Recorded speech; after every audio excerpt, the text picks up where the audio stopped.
जिस तरीके की व्यवस्था होनी चाहिए उससे भी ज्यादा कहीं ना कहीं दुरुस्त पूरी व्यवस्था होनी चाहिए, जिससे कि किसी भी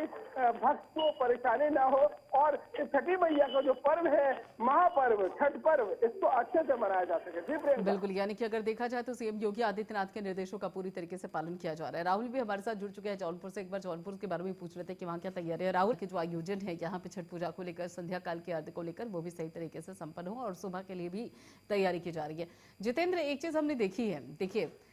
पहले ये कहा जाता था कि जो छठ का पर्व है वो बिहार तक सीमित है, झारखंड तक सीमित है, लेकिन अब देखिए जरा कि अब इस छठ पर्व की जो छठा है वो देश के कोने कोने में नजर आती है। देश के कोने कोने में तो छोड़िए, विदेशों तक अब नजर आती है। और ऐसे में एक ये तरीका होता है कि लोग, एक नई पीढ़ी जो है, नई नस्ल है, वो अपनी संस्कृति को समझती है, अपनी सभ्यता को समझती है। और यही कारण है जिसके चलते चाहे सरकार हो या प्रशासन हो, सभी पूरी तरीके से तैयारियों में जुटते हैं। सीएम योगी आदित्यनाथ भी निर्देश देते हैं कि तैयारियां ठीक से होनी चाहिए, क्योंकि वो जानते हैं कि नई नस्ल को, नई पीढ़ी को अगर संस्कृति से जोड़ के रखना है, सभ्यता से जोड़ के रखना है, तो ये पर्व का आयोजन होना चाहिए ताकि उन्हें पता चले कि क्या है और कैसे मनाया जा रहा है।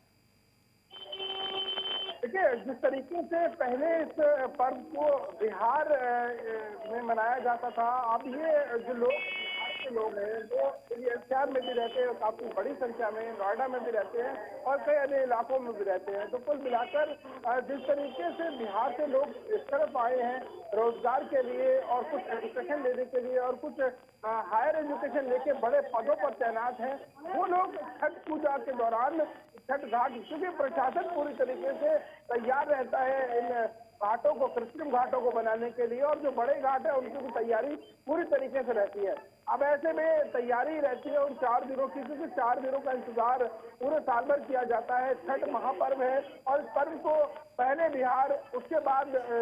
तमाम इलाके और अब देश ही नहीं बल्कि विदेशों में भी इस पर्व को बहुत ही अच्छे से मनाया जाता है। कुल मिलाकर छठ के पर्व की पूरे साल भर इंतजार किया जाता है और इन 4 दिनों को बहुत ही अच्छे से मनाने के लिए प्रशासन मुस्तैद रहता है, लोग भी खासा तैयारी करते हैं। जिस तरीके से पहले नहाई खाई का दिन था और उसके बाद खरना और आज तीसरा दिन है, कल जो डूबता हुआ सूरज होगा उसको आज दिया जाएगा और उसके बाद जो उगता हुआ सूरज होगा उसके लिए महिलाएं